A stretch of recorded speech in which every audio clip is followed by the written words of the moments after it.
She would get mad at me though, because I would make my G.I. Joes hump her Barbies. That's why she got mad at me. Because the Barbies was like 6 feet tall. The G.I. Joes was this tall. She come in the room, she see the legs open, and I had my G.I. Joe on it going crazy. She be like, give me my shit. Pin it up. All right, man. So let's get into your story now, man. So you're originally from Brooklyn. Which part of Brooklyn? Everywhere. I was born in Marcy and lived in Williamsburg, lived in the Stop, Bushwick, Sunset Park. But you actually grew up like all over the country too, though, right? Because your dad was in the Air Force?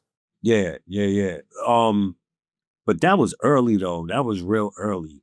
They got married early. He joined the Air Force. And we went to Virginia. I was in California. I was Which in parts? Which parts of like California? Because I know you was in Texas too and Ohio too, right? Yeah. Well, Virginia. In Virginia, I was in Newport News. In Texas, I was in Fort Worth. Well, my mother had remarried, so and the guy was in the Navy, and we was in Texas. He was from Fort Worth, so we was there, and we was in San Diego, California, for a hot minute, and came back to New York. Now my pops, being in the Air Force, he got stationed in Dayton, Ohio, and ended up retiring there in Dayton, Ohio. So I did my first year of high school out there because I used to go out there every summer in like the late 80s to go see him. So I had friends and shit out there when I was going out there every summer. So I was like, yo, might as well do high school. So I did my first year out there. I was like, yo, I gotta go back to the town. Like, this is different. So I came back to New York and I went to John Jay and ended up dropping out because it was wild because the dynamic of the school in Dayton, Ohio, shout out to Dayton too. It was a campus.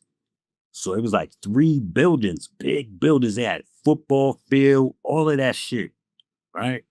Nigga, we had that type shit in Brooklyn. Your school was 1 building, my guy. Like 3 floors, if that. You know what I'm saying? They got the space out there. Yeah, bro. So when I came back home and I went to school, I went to John Jay. My God, that's back when they was calling John Jay Jungle Jay. They had the metal detectors.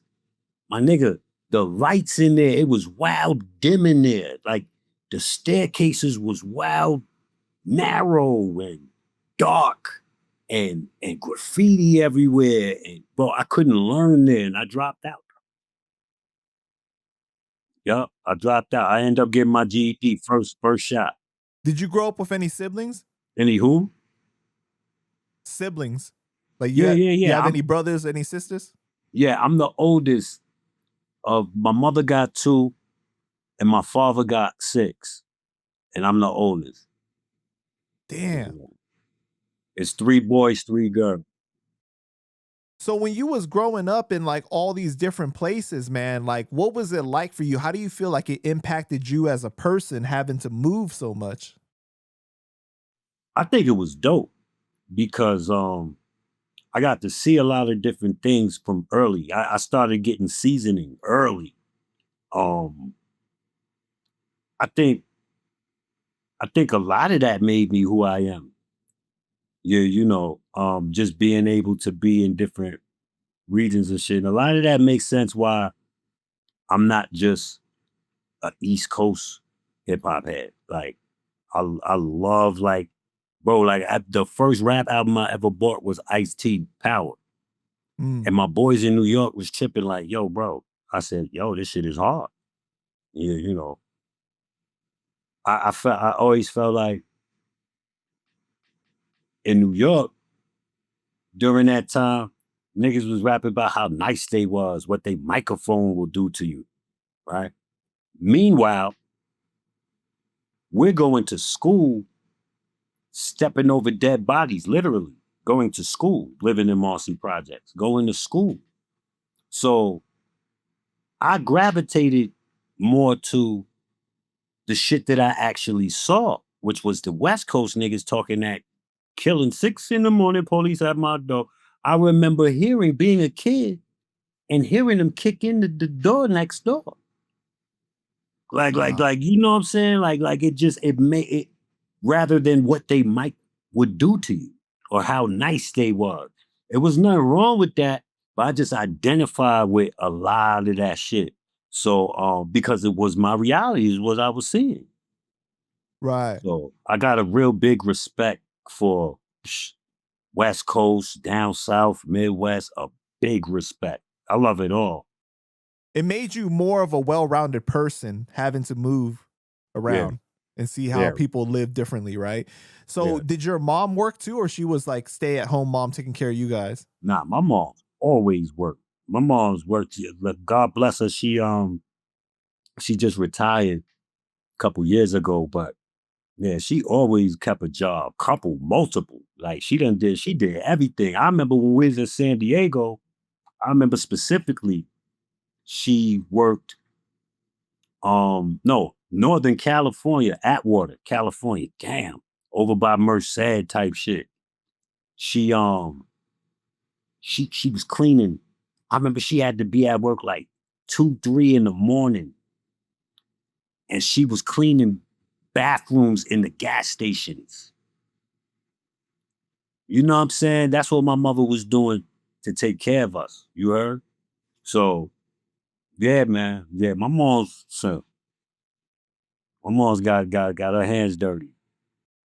What was the dynamic of the household when you were growing up as far as like your relationship with your mom, your relationship with your dad, their relationship, and then like, when they broke up and you got a stepdad, like what was all of that like for you?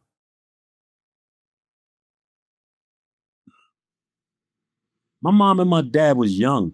They was really young. My mom was 18, my dad was 21. Um, when what I remember most being young and when my dad was in the household is that they argued a lot. Um, they fought too. My mother wasn't no pussy neither. Like she would put the Swiss beats on this guy. Yeah, Um, I remember that. And then I remember the night that she left and she woke us up, me and my sister. And we was out of there. And then it was really just me and my mother and my sister Nicole for a long time. My mother ended up remarrying. I didn't like that dude at all. Yeah, I ended up becoming real overprotective of my mother. I was 8 years old putting niggas that she was dating out the house. You know, and they would look at her, be like, "Yo," and she'd be like, "You heard him." You know, um, it was a lot. It was a lot. I'm glad that I grew up with her, with my mother. Like I said, she was 18 when she had me, so we grew up together. So we have a very, very, very dope relationship. We could talk about anything, and she's also a singer. She sings, and I watched her do that. She did house records. Like it was what, 87, 88. Um, it's on YouTube, Unity Deep featuring Sharon. It's a song called Got Me Grooving. Her name is Sharon. Song called Got Me Grooving. She sings jazz now. She still be doing shows. She just told me she got a show up in Saratoga Springs coming up, calling her jazz band. They still be rocking. They still do their thing. So, I got to see a lot. She had me in the Sound Factory. I was young. Watching her do her thing. And you know, yeah. I didn't really see my father's dynamic until I went out there that year, and then I came back to New York right after that. Your family is actually related to Crystal and Ethel Waters, right? Yeah, yeah. Crystal Waters, lady who sings Gypsy Woman, la da dee da da. That's I want to say great aunt or something like that. And Ethel Waters is her great aunt, something like that. Her and Ethel Waters and my great grandmother were cousins or something. Her name was Ethel, my great grandmother, and right after her, and it tripped me out because I was like, wow, this is crazy. Like that's family. So I did research. I had always heard about Ethel Waters, so I did research, and the research was crazy. Like at one point, she was the most famous African American woman in the world. Yeah, you know. But I also, saw some things. She wasn't a really kind woman to a lot of the singers coming up, like Lena Horns and like the ones that was on the come up, like that she saw look like a threat. She wasn't really feeling them too tough. So um, but Crystal Waters, yeah, I don't know Crystal. Um, I started following her on the gram, and I'll be sharing her shit sometimes or whatever, and she'll like reply back sometimes. But I just think it'd be weird to be like, "Hey, we're cousins." I'm like, come on. But How would you describe yourself as a kid? Like, were you really into sports, school? Were you quiet? Were you social? I was a weird kid. I was a weird kid. I was really, really smart too.